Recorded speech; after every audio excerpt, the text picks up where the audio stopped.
Good morning and welcome to the Return Homestead. My name is Mike and my wife Marty and I homestead 6 acres in northeastern Kentucky. Today we've got a big handful. We've got 14 brand new trees. These things didn't cost us anything, our favorite price. These trees are bare root. They've been soaking in water for the last 24 hours and it's time to get them put in the ground. If you come along with us, we're going to show you exactly what we do to get them put in the ground. I'll tell you a little bit about each one of these different types of trees that we're planting and why they might be necessary on a homestead.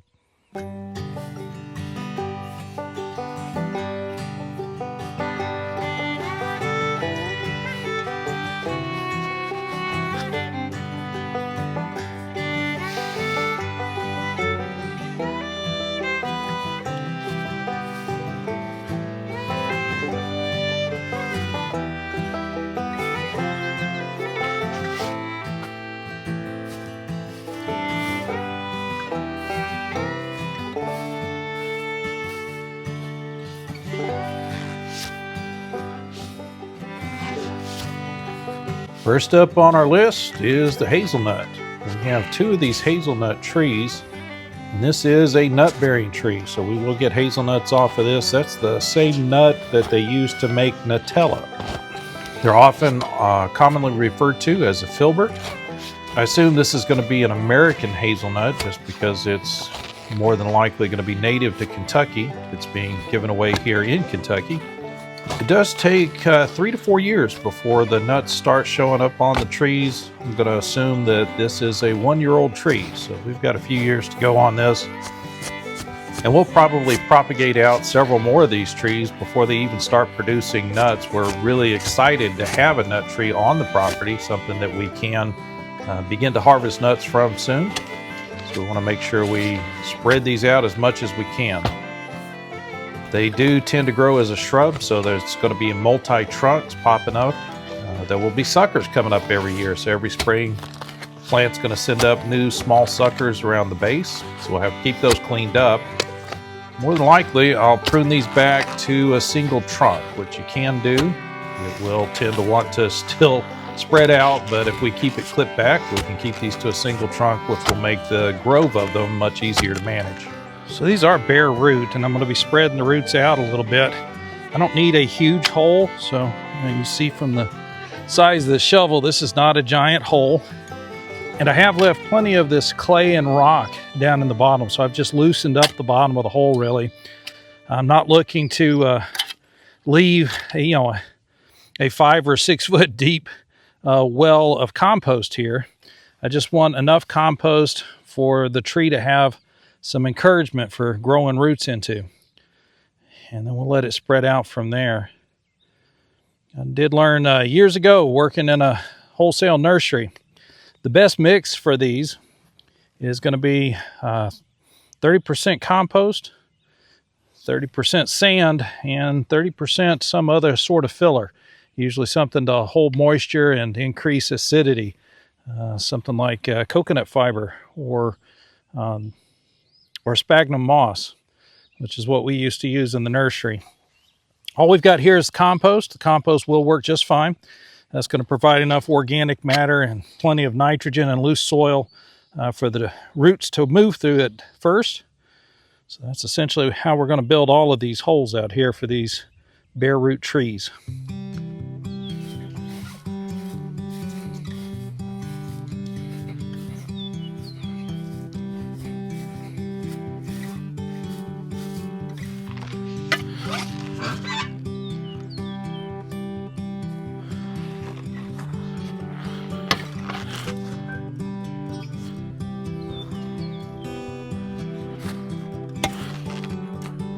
So I've left the dirt from the inside of the hole, which also contains some clay, as a ridge on the low side of this hole, so water would be blocked and stopped there.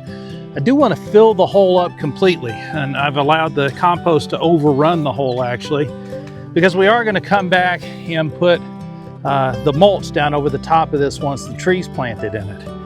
And so I want to make sure when I plant the tree, I'm planting it up a little bit above actual ground level. This is all going to settle down nicely over the next few years as the tree begins to grow.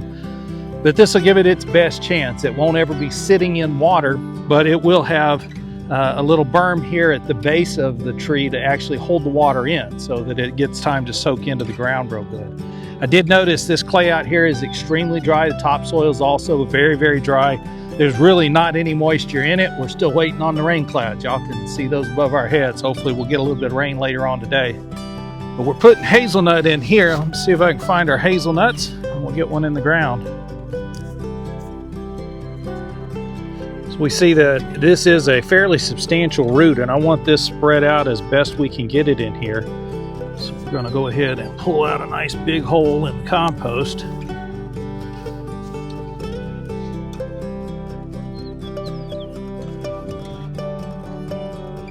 then I'm trying to place this so that it's close to the center of the hole. Also don't want to put the stalk of the tree itself underground. Just want the roots to go in the soil.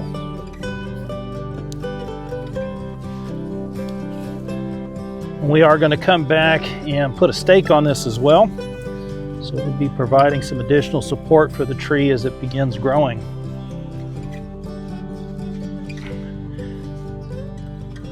So because the hazelnut can be a single trunk or it can be a multi-trunk bush, we're just going to kind of leave ourselves open to that right now. We'll wait to see how these things develop. But that also tells me this is a very easy plant to propagate because it's going to spread out pretty quickly. A multi-trunk bush would typically have sprouts popping up around its base each spring. And each one of those sprouts could be cut off and used to spread these out. So this is just the first 2 hazelnuts we'll have on the property. We'll be able to add to this year over year, and that's why we're putting them here along with the apple trees. I'm envisioning probably, I don't know, 7 or 8 more of these hazelnut trees in this area.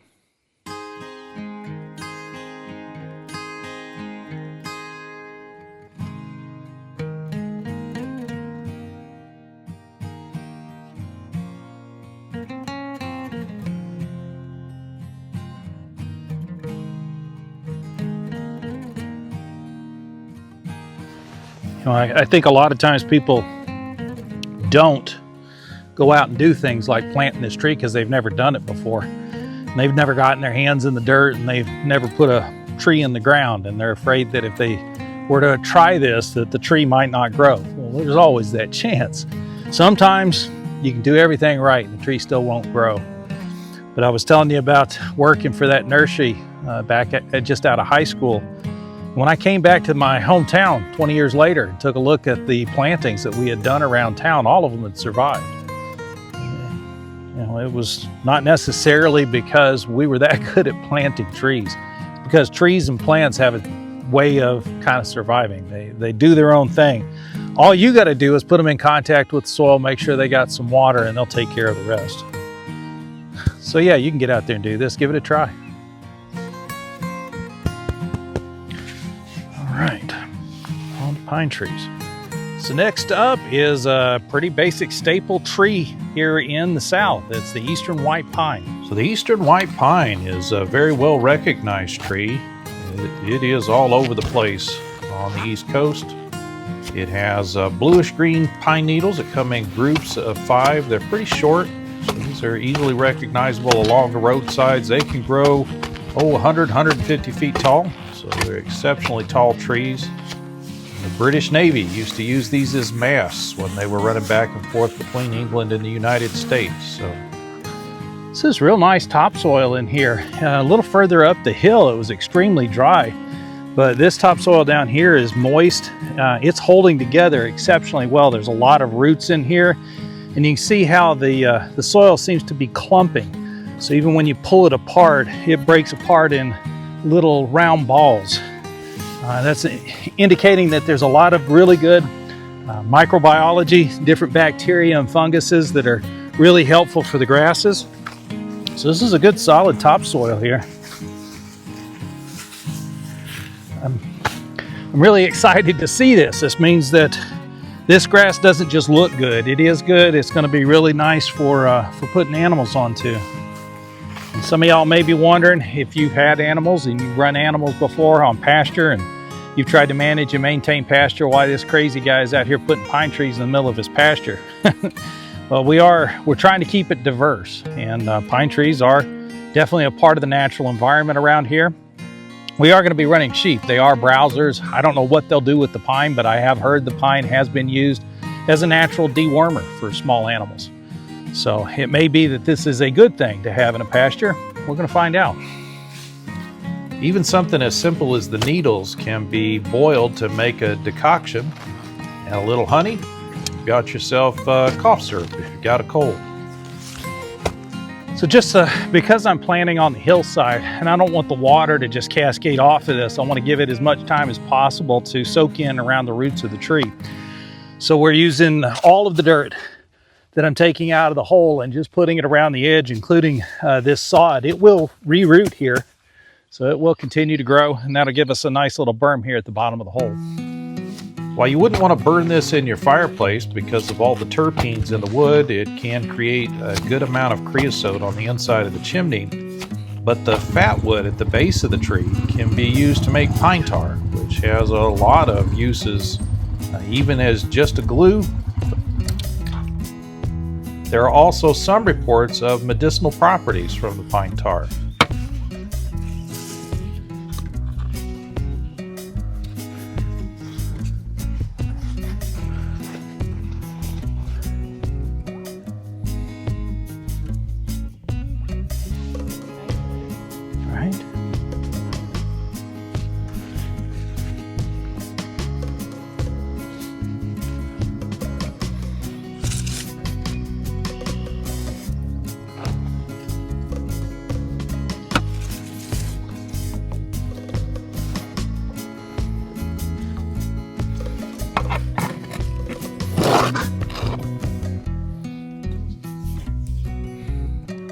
Next up, we're planting some oak trees. This is not the pin oak, it's the other one. I'll tell you all about that as we plant it.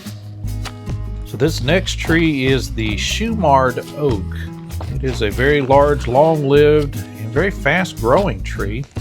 I say fast-growing, it reports to reach 40 to 60 feet in height in the first few decades. So this thing will grow fairly slowly as far as a human life is concerned. But they do get relatively large, beautiful fall color. These are going to be really rich reds and oranges in the fall time. So this is going to add a lot of interest here in the tree line at the bottom of the property. We're looking forward to the acorns that come off of this. We don't have pigs running on the property right now. The pigs will love these acorns. So we'll rotate them through the property and push them through underneath these trees at the end of the season when all the acorns are falling. So as I'm digging this hole, I come across a root. We're good, what does that look like, 30 feet? Yeah, so that's about 30 feet down to these two trees, one of which is a black walnut. The other one, I'm not sure yet. It hasn't leaved out enough for me to get a good look at the leaves on it. But that means one of those two trees is already reaching up this hillside. There are no trees above us, so this has to be coming from below us. Now, trees do work in companion with one another. They don't work in isolation. I know growing up, I always thought you wanted to keep the roots of one tree isolated from the roots of another tree, but that's not true. They actually work better in companionship. So these two trees that are just below me here that are already well established are going to have to work well with this tree. Oak happens to be a foundation species, so in most ecosystems where the trees are left to go wild, it'll be one of the oak trees that'll be the largest and most dominant of the trees in the area, and it supports all the rest of the trees surrounding it. So these guys may be actually very happy to have an oak come in. And the oak is also jug loan tolerant. So if that happens to be a root from the black walnut, which is also putting this jug loan out into the soil, it's not going to affect this tree. It's going to be perfectly content with that. So let's introduce them to their new neighbor.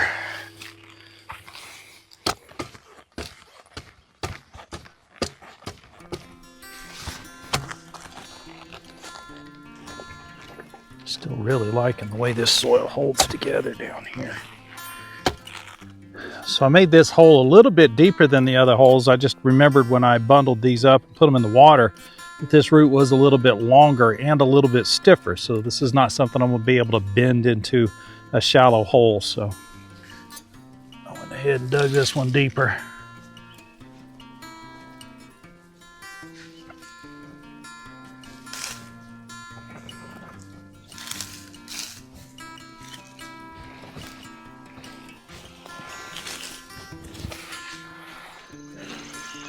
We are having to be pretty selective about where we dig our holes around here.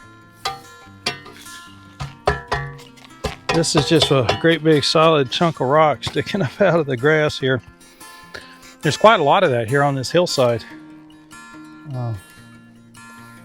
It's only a matter of divine intervention that we keep digging holes where there isn't a rock just underneath the surface. And again, just using that the first grass, the sod that I pulled off, as a great way to set up the berm for getting water to soak in. Just want to make sure that we put that berm on the downhill side, which may not be square to fence lines or anything else. You pay attention to the slope. Make sure you understand where the water is going to be coming from and going to.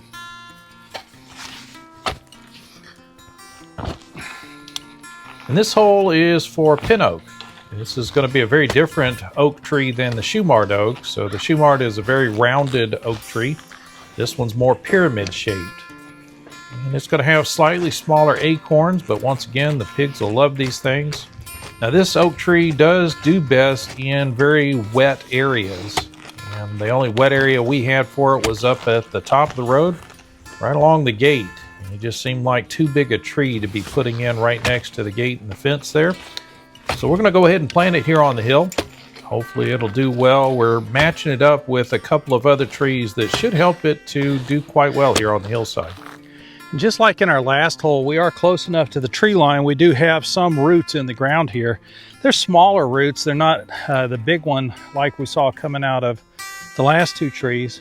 But right below us here, we've got a couple of black locusts, and that's probably where this is coming from. Actually, one of those, I'm looking at the thorns on it. It's obviously a honey locust. Yeah, the locust trees are nitrogen fixers.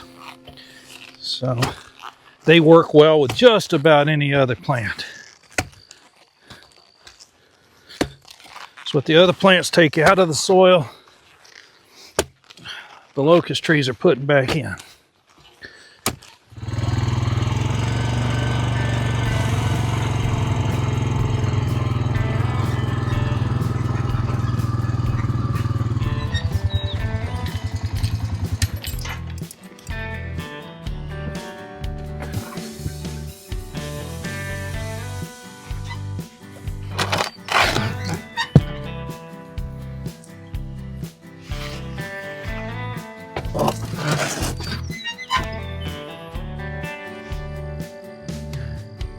And just like the other oak that we put in the ground, this is a pin oak, but it also has a very long, stiff root. So I made sure to dig an extra deep hole here.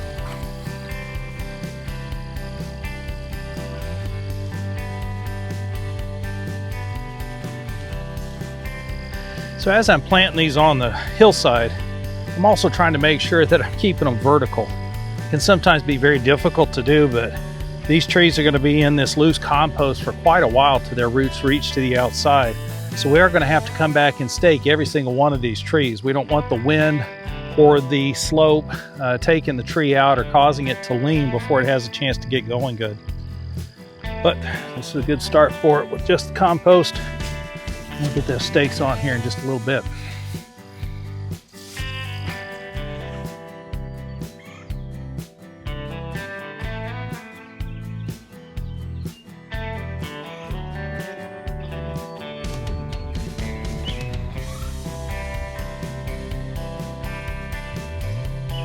It's I don't know, at least 40 feet tall. It's a beautiful tree, but every part of it's poisonous to livestock. So I'm glad we're discovering it's down here before we put sheep down here. And we've already talked in another video about some of the smaller versions. So I've seen these Buckeyes growing down here and already identified them as poisonous. I just had no idea they would grow to this size. According to Wikipedia, anywhere from 13 to 115 feet. We also pay attention to everything on the ground around us. We're just looking down here and we're seeing things like this hairy vetch, which is the kind of fern-like looking plant there. There's also some milkweed that's in here. Unfortunately, there's some of the asters as well. But we've also got some crimson clover that's just coming into bloom. So it kind of looks like somebody tried to seed this area. So it must have had a brush pile or something on it, and somebody threw a bunch of good seed out to try to get a good variety of plants growing here. All of this is good fodder and forage for sheep. Everything except for the Buckeye, of course. Next up is the black gum tree. It's a slow-growing, medium-sized tree. It does flower in the early spring, and bees love this particular tree. It is also called the black Tupelo. So if you've ever heard of Tupelo honey, it's supposed to be a very stable, sweet honey made from the nectar of this tree. And those flowers are followed by a very sour but edible fruit. It can be used to make sauces for meats or just to add a bit of tartness to a jam. So we're down here just below the lake. We're right past the end of the dam, so I didn't want to put anything on the dam. This is actually, this is really sort of side slope from the dam. We're going to put a black gum in here. We've already put one of the red oaks a little further down here. And that'll help to hold this slope in place, as well as be a foundation tree for the rest of the trees here in the tree line.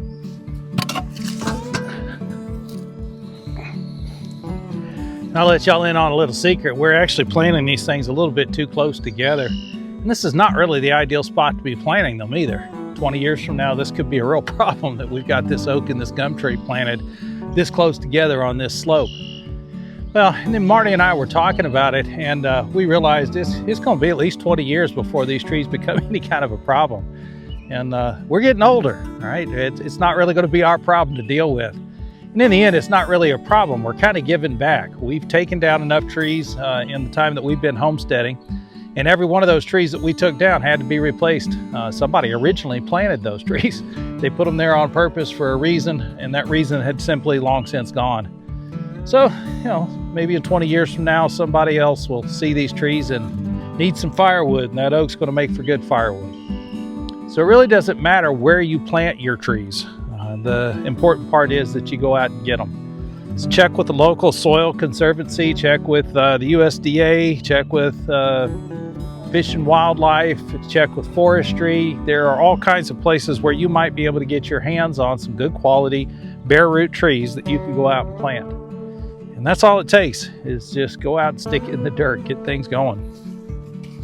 Who knows, maybe your great-granddaughter or great-grandson will enjoy the fact that they got some good firewood out of that tree you planted.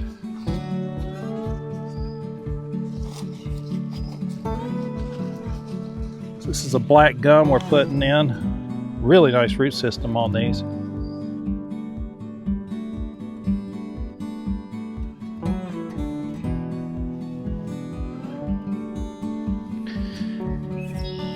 Look at these pecans first and make sure I got enough depth of hole there.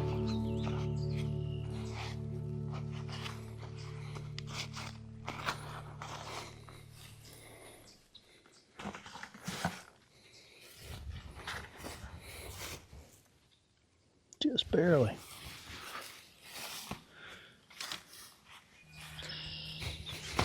And we're about halfway up the property now. We're going to plant some pecan trees in this area. We did get 2 pecan trees. These are a large tree in the hickory species.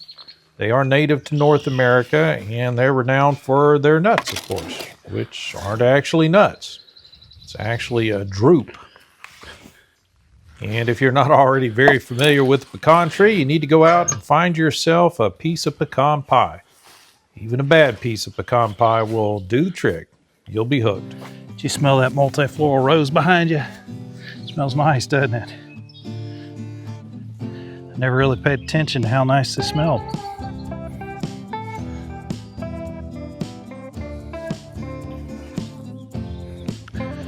All right, so that's our first pecan. We've got one more gum tree, and then we're going to plant another pecan tree, kind of in a line here along with the fence. So So we made it back up here around the orchard now. So the crab apple's just right here. And this is where we wanted to put those wild plums, and we're going to get a lot of color in the autumn from these things. So we want to make sure we can see them from the back porch. And they're also helping to provide a barrier for the garden. So from the road, you'll have less visibility of the garden. So go ahead and get this last hole dug here real quick.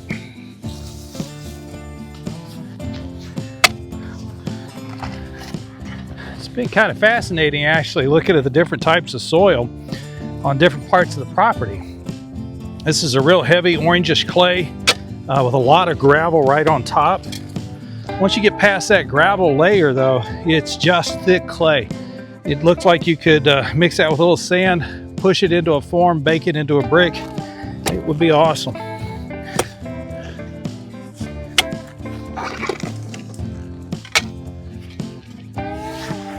There are some sizable rocks down in these holes too. And the last tree to go in here is the wild plum tree. We're planting that up at the edge of the orchard here, right where this crab apple is. And the crab apple and the wild plum have very similar growing habits, very similar size. So these will bloom at about the same time. We'll get some nice color out of them in the fall.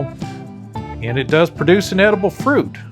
Oftentimes the fruit's used to make a jam or a jelly or a plum butter. So this is the last of the trees. We got them all planted now. We still got to get some stakes on these, as you can see from this one. I mean, this is just a flimsy little stick, and a good stiff wind is just going to lay this over. So I want to get a stake on this, tie up the top of it. I don't want it really tight, but I want to make sure that it's not going to fall over or get snapped over by the wind. And I still want to get mulch on top of these as well. That mulch helps to keep the moisture in, so it's going to keep the base of the tree and the roots moist. These trees are small, yes, that's true. And they're really just sticks in the ground right now. This year, all we're hoping for is we're going to get some root growth. If the roots will spread out and start growing, then next year maybe we'll get some leaves on the trees, and we might actually get a little bit of branching taking place. It'll probably be in the third and fourth year that we see any serious growth on any of these trees. So right now it's a matter of identifying them and protecting them. We want to make sure that they're obviously not a part of the lawn so they don't get mowed over. And we also want to try to protect them from any animals that might enjoy eating them.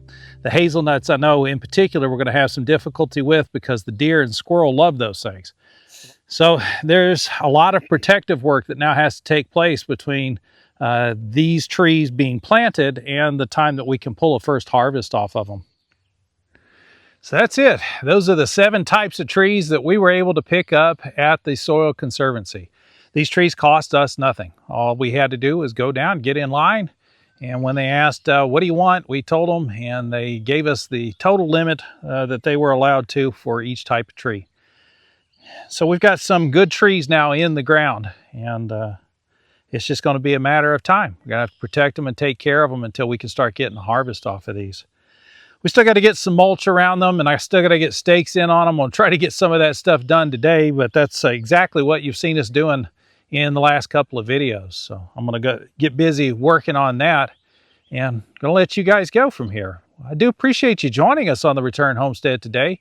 If you haven't subscribed to the channel yet, would you do us a favor and go ahead and do that? Just open the window up and hit that subscribe button. While you've got the window open, hit that thumbs up icon. That lets the algorithm know you enjoyed the video and they'll share it out with more people. But most importantly, if you really want to help us out to spread the message about the need to return to the land, labor, and life, then share this video with someone on your social media. Just send them a quick link to it. Maybe they were wondering about trees, or they were thinking they needed to plant some trees in their yard and weren't sure how to do it. Go ahead and send this video over to them so that you can be an encouragement to them as they follow their journey to return to the land, labor, and life. We'll see you next time.